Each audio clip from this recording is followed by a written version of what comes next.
बात समझ में आ गई? जी क्योंकि हम लोग चर्चा कर रहे थे समाधि में। जी। सुबह जो है सारी चर्चा हो गई। चर्चा हो रही थी समाधि में। जी तो ये इंद्रियां ही जो है हमें रोकती हैं। जी। जो कुंडलिनी है, हम्म, कुंडलिनी का मतलब होता है कि हमारी इंद्रियां जी। जो कुंडली मार के मैंने पलथी मार के बैठ गई हैं अपने विषय भोग में। अच्छा। तो उनके विषय भोग से अपने आप को कुंडली माने पलथी मार के बैठना।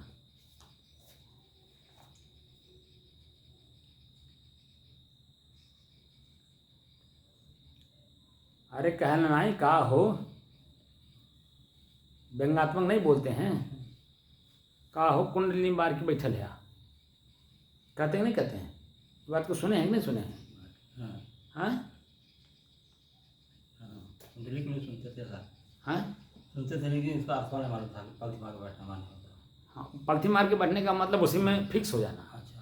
कुंडली कुंडली मतलब वहीं फिक्स हो जाना, उसी को सब कुछ मान लेना। जी पलथी मार के बैठने का मतलब उसी को सब कुछ मान लेना। जी। तो जैसे नीचे से ऊपर चलते हैं ना कुंडलिनी में, कुंडलिनी में जी। आप देखेंगे कि शरीर का पूरा हिस्सा बनाते हैं जी और रीढ़ की हड्डी पे आप देखेंगे कि 8 पॉइंट रहता है। जी। 8 पॉइंट नीचे से लेकर के ऊपर तक यानी मस्तिष्क तक जी। 8 पॉइंट देते हैं पीछे। अच्छा। तो जो नीचे का हिस्सा है वो गुदाद्वार है। जी। तो गुदाद्वार में क्या है? दुर्गंध के अलावा कुछ है? कुछ नहीं है। एक तो उसका फिक्स कर लीजिए कि इसमें दुर्गंध आपको है के अलावा कुछ नहीं है। जी दुकानदार में। ठीक, जी। तो एक हो गया। वहाँ से आपकी मन हट गई, हाँ हट गई।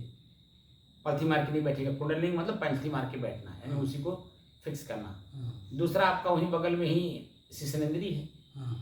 तो शिश्नेंद्री के बारे में पढ़िए।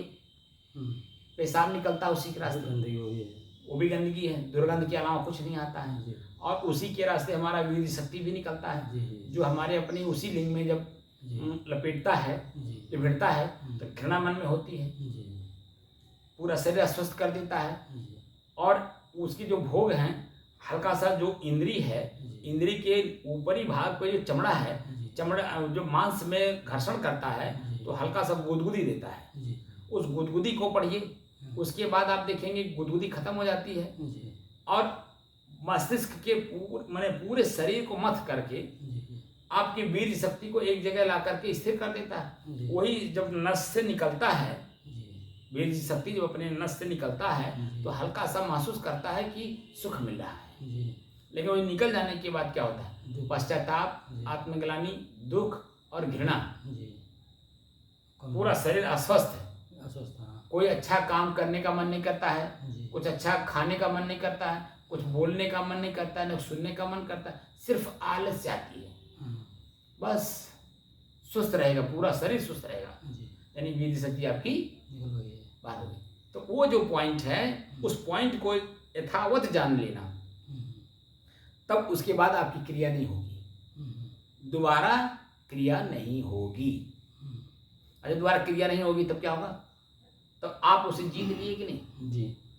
जब तक एक बार क्रिया होने के बाद दोबारा क्रिया नहीं होती है, उस बीच में जो समय है उसको आप जीते कि नहीं जीते? तो पूरे शरीर को आपने वीर्य से भरा कि नहीं दोबारा, फिर दोबारा वही शक्ति आ जाती है, फिर वही काम करने की क्षमता आ जाती है। लेकिन उस क्रिया को दोबारा भी न करना, दोबारा भी ना हो, ये जरूरी है। क्योंकि उसी शक्ति से ही हमारा शरीर शक्तिमान होता है, हमारी इंद्रियां शक्तिमान होती है, हमारा मन मस्तिष्क शक्तिमान होता है, और उसी शक्ति से ही हम ऊपर उठते हैं। तो 2 हो गया। तीसरा हमारा पेट है, नाभि नहीं मतलब पेट। तो भूख को जीतना, पेट का मतलब भूख को जीतना, प्यास को जीतना, ठीक है ना? तो भूख को जब जीतेंगे तभी तो जब आपका शरीर हल्का फुल्का रहेगा। ठूस के खा लेंगे या देवे नहीं करेंगे, ठूस के खाएंगे तो भी आपकी मानसिक स्थिति वैसे बनी रहेगी, और नहीं देंगे तो भी। लेकिन जब मध्य में रहेंगे तो उसी को कहते हैं ज्ञान।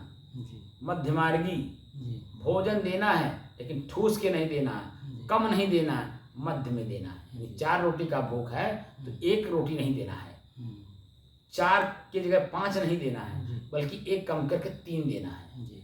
तो आपका शरीर भी स्वस्थ रहेगा, मन भी स्वस्थ रहेगा, इंद्रियां भी एक्टिव रहेंगी, पैर में चलने की क्षमता रहेगी, मन मस्तिष्क की जो नसें हैं वो खिंचाव नहीं होंगी, इसलिए आलस निद्रा जब मुहाई नहीं आएगा तो आपकी चेतना बनी रहेगी, काम करने की क्षमता बनी रहेगी, हर बात को सोच सोच करके काम करने की क्षमता रहेगी।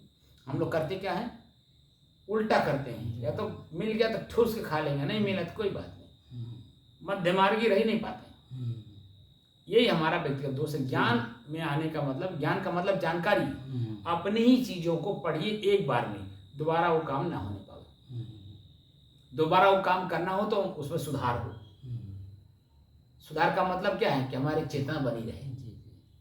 सुधार का मतलब उस कार्य के एवज में आलस निद्रा जब मुहाई ना आवे, या भूख लगा तो एक रोटी, 4 रोटी की जगह पे 1 रोटी ना दे, जो भूख बना रहे, ऐसा भी ना करें। ऐसा करें कि वर्तमान समय में हमारा शरीर स्वस्थ हो जाए और हमारी चेतना बनी रहे, हम जिस काम को कर रहे थे उस काम में हमारा मन लगे। 3 हो गए, ठीक, 3 हो गए। ऊपर आइए और आएंगे तो आपका गला, गला का मतलब जीभ, हृदय नहीं होगा। हाँ हृदय भी है जी, हृदय भी है, मतलब नाभि वाला हृदय आएगा। नाभि के बाद हृदय आएगा। जी। तो हृदय में आप देखिए, जब मन में कोई बात सोचते हैं तो आपकी धड़कनें तेज हो जाती हैं।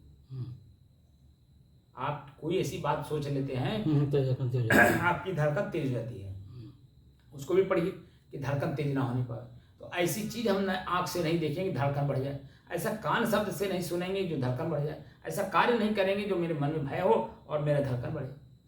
तो धड़कन को सामान्य बनाए रहेंगे, यानी आंख से उतना देखेंगे जितने से काम चल जाए, धड़कन हमारी ना हो। कान से उतना शब्द सुनेंगे जितने से हमारा धड़कन ना बढ़े। काम उतने करेंगे जितने से हमारा धड़कन ना बढ़े। भोजन भी ऐसा नहीं करेंगे जो गैस बना, जो हमारी धड़कन बढ़ाए। इसमें भी तो है ना, भोजन भी ज्यादा कर लेने से या ऐसा कर लेने से गैस बनाता है, वो आपकी धड़कन तेज करता है। जो कब्जियत टाइप के भोजन है उसको करेंगे तो गैस बनाएगा, कब्ज बनाएगा, वो धड़कन बढ़ा देता है। ऐसा भी नहीं करेंगे। तो ये सब चीजें जो है, इसीलिए रित यानी प्रकृति। तो रित क्या है, ऋग्वेद। ऋग्वेद जो है हमारा दोनों का अध्ययन कराता है, इसका जड़ का और चेतन का, दोनों का अध्ययन कराता है। तो क्या कहता है, ऋते ज्ञानान्न मुक्ति, बिना रित के ज्ञान की मुक्ति संभव नहीं है। यानी रित माने प्रकृति, यानी शरीर। तो शरीर को पॉइंट टू पॉइंट, तो सबसे पहले हमारा मन तो स्थिर हो। मन स्थिर है ही नहीं तो जब पॉइंट टू पॉइंट पढ़ेंगे कैसे। और ये व्यक्ति वही कर सकता है जो मुमुक्षु है, जो जिज्ञासु है, जिसके अंदर में ललक है अध्यात्म को जानने के लिए, यानी मैं कौन हूँ। और कंठ पे सब गया था फिर, कंठ का मतलब यहाँ हो गया गला, आवाज जो निकलती है। आवाज में हमारी अपनी वो होनी चाहिए पकड़, जो हम शब्द बोल रहे हैं गले से ही तो आवाज निकलती है। गले में जो आवाज आती है शब्द बोलने की, उसमें भी हमारी पकड़ होनी चाहिए, हम शब्द क्या बोल रहे हैं। फिर मुंह आ गया, मुंह मतलब जीभ में स्वाद भी है और शब्द भी है। स्वाद लेते समय भी हमारा जीभ में कंट्रोल में हो, इतना ज्यादा स्वाद ना लेने की ठूस के खा लें। मस्तिष्क में हमारा कान है, नाक है, आंख है, मन है, सब हमारे कंट्रोल में होना चाहिए। तब हम अपने आप में स्व में स्थित रहेंगे। तब बिल्कुल जो हमारी अपनी स्थिति बनती है, अब नीचे से ऊपर तक देख लीजिए, पैर एकदम बिल्कुल बंधा हुआ है, पीठ मैंने यहाँ तक कि हम लोग पेशाब और लेटरिन को भी पूरा साफ करके तब बैठते हैं, ताकि हम जितनी देर बैठे उतनी देर हमारे न पेशाब का महसूस हो न लेटरिन का महसूस हो। ऐसा पेट का भी, भूख का भी अनुभव ना हो, गले में प्यास का भी ना हो। जितने देर हम बैठे उतनी देर हमारे शरीर का हमको कोई ज्ञान न रह जाए।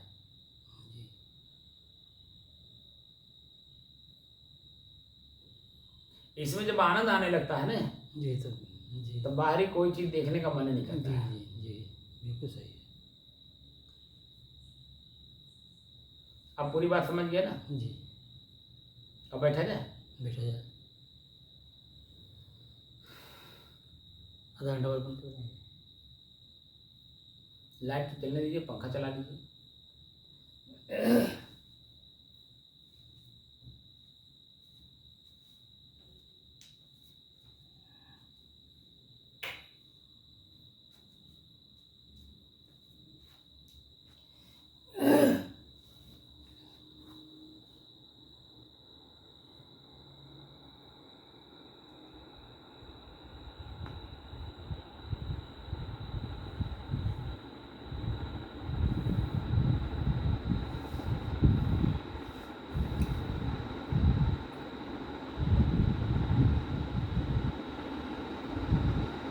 मन को एकाग्र करके एक बार अपने पूरे शरीर को पढ़ लीजिए। मेरे शरीर में कहाँ तनाव, कहाँ खिंचाव, कहाँ दबाव, हमें क्या महसूस हो रहा है। उसके बाद फिर श्वास को देखिए। श्वास को देखते देखते श्वास पे सवार हो जाइए। उसके बाद आपकी अपनी स्थिति बन जाएगी।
किसी फैक्ट्री के मालिक को आपने देखा है?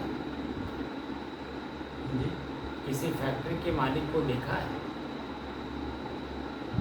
किसी कंपनी के मालिक को देखा आपने?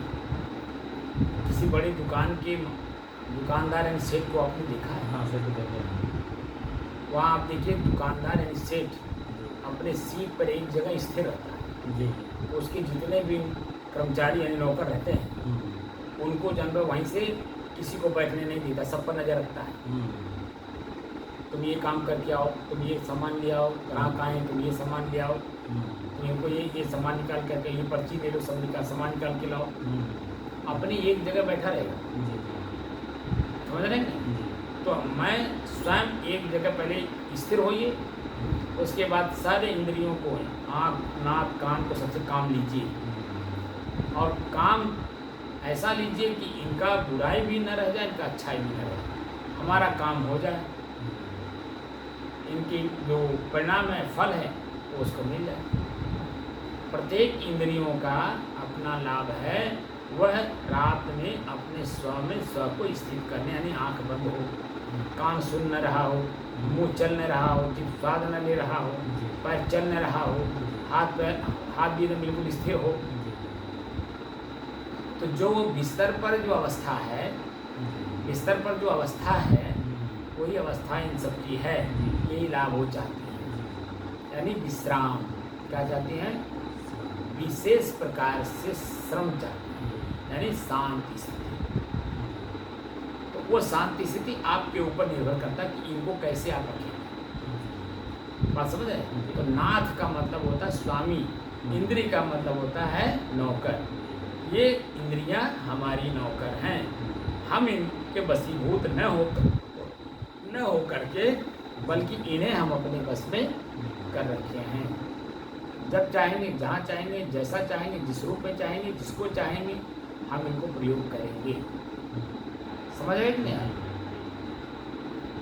हाँ, ये अपने रूप से चल पाओ, हमारे रूप से चले, हम इनके अधीन अब ना हो। जी। आप समझ गए कि नहीं? हम इनके अधीन ना हो, जी। ये मेरे अधीन हो, तब तो स्वामित्व आएगा। जी, स्वामित्व आएगा। स्वामित्व तभी आता है जब वो सब कुछ मेरे अधीन हो। मेरे अधीन नहीं है तब तक कहाँ आप स्वामित्व आएंगे? स्वामित्व आपके अंदर में नहीं आ सकता। तो मालिक का मतलब होता है स्वामित्व, स्वयं की शक्ति का अनुभव होना कि मैं मालिक हूँ, मैं स्वामी हूँ। तो शरीर में ही, बाहर नहीं, शरीर में, शरीर की इंद्रियाँ, भूख, प्यास, नींद, आलस, जमुहाई, हर चीज़ मेरे बस में हो, अब मैं जब चाहूँ, जहाँ चाहूँ, जैसे चाहूँ, जिस रूप में चाहूँ, वहीं बैठ करके अपने आप में अपने आप को स्थापित कर सकूँ। तब कोई कार्य हम ऐसा नहीं करेंगे, आँख से वैसा कोई चीज़ नहीं देखेंगे जो हमको आकर्षित करे, उसके पीछे पीछे दौड़ना पड़े। कान से कोई ऐसा शब्द नहीं सुनेंगे जो मेरे अंदर में क्रोध जागे, मुंह से ऐसा कोई शब्द नहीं बोलेंगे जो सामने वाला उठा के डंडा मार दे, जीभ से ऐसा कोई स्वाद नहीं लेंगे कि जो मेरे अपने पेट में जो भोजन है, जो भोजन जाना है, वो भोजन भी ना करें। बहुत ऐसे लोगों को देखता है, ये नहीं खाऊंगा, वो नहीं खाऊंगा, ये नहीं खाऊंगा, वो नहीं खाऊंगा, ऐसा नहीं करूंगा, ऐसा नहीं करूंगा, ये नहीं पहनूंगा, वो नहीं पहनूंगा। ये सब क्या है? मन उनको अंदर अंदर परेशान कर रखा है, वो इंद्रियों के वशीभूत हो गए हैं। हम और हमारी इंद्रियां, हम स्वयं में रहें, इंद्रियां हमारे बस में रहें, यानी एक जगह में स्थिर रहें। हमारी स्थिरता का अनुभव इंद्रियों को एहसास करानी चाहिए। जब तक मैं स्वयं में स्थिर नहीं होऊंगा तो इनमें हमारा प्रभाव नहीं पड़ेगा। क्योंकि जब मान ले बैठे हैं, अभी मन में आ गया दूध लेना है, तो दूध लेना उत्तम चीज़ है, फिर भी मुझे ले जाएगा कि नहीं चलेगा? मेरी शांति भंग करेगा कि नहीं भंगेगा? पैसे चलेंगे कि नहीं चलेंगे? आप खोलेंगे कि नहीं खोलेंगे? वहाँ तक जाने में कई लोग मिले, कई लोगों को शब्द सुनेंगे नहीं सुनेंगे, मेरी शांति भंग होगी कि नहीं? तो मुझे दूध भी नहीं चाहिए, भले कितना अमृत हो। मेरी अपनी स्वयं की स्थिति जो बन गई है, उस स्थिति में विघ्न पैदा हो रहा है, वो दूध है। तो हम दूध भी नहीं चाहेंगे, एकदम अपने आप में स्थिर।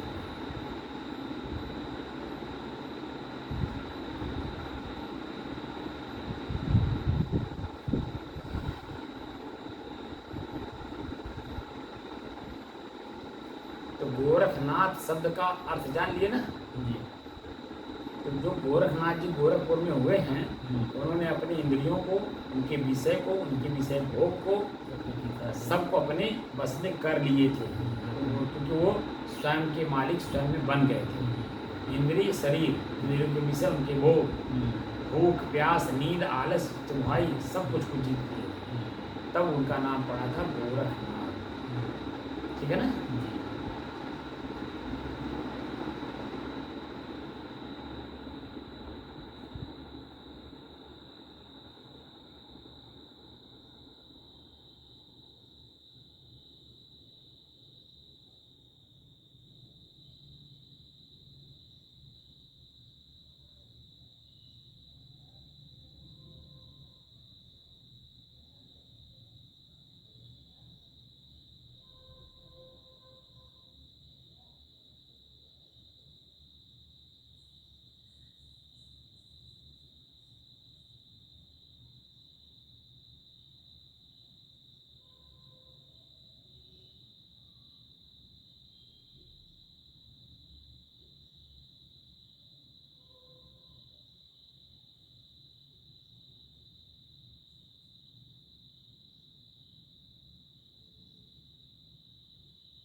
बात समझ में आ गई? जी जी। क्या? गोरखनाथ का भी बात समझ ऐसा और समाधि का भी समझ में आया। समाधि में पहुंचने के लिए जी गो माने इंद्री, जी उनके रस, उनके भोग जी ना, ये बाधक हैं। जी जो इन पर अपना पकड़ बना ले जी वही समाधि में जा सकता है। जब तक जो इसमें अपनी पकड़ नहीं बनाएगा हाँ वो नहीं जा पाएगा। वहाँ नहीं जाएगा। इसीलिए गोरख कहते हैं, गोरखनाथ जी, अभी खाए असाज को झंखे, काहे कभी ताको संग न रखे। अभी खाए शाम को झंखे, गोरख ताको संग न रखे। समझ में आई? जी। रखने लायक भी नहीं है ना। हमारी बात समझ गए कि नहीं? समझ गए सब, लेकिन आदमी खाता खाता कि मेरे खाते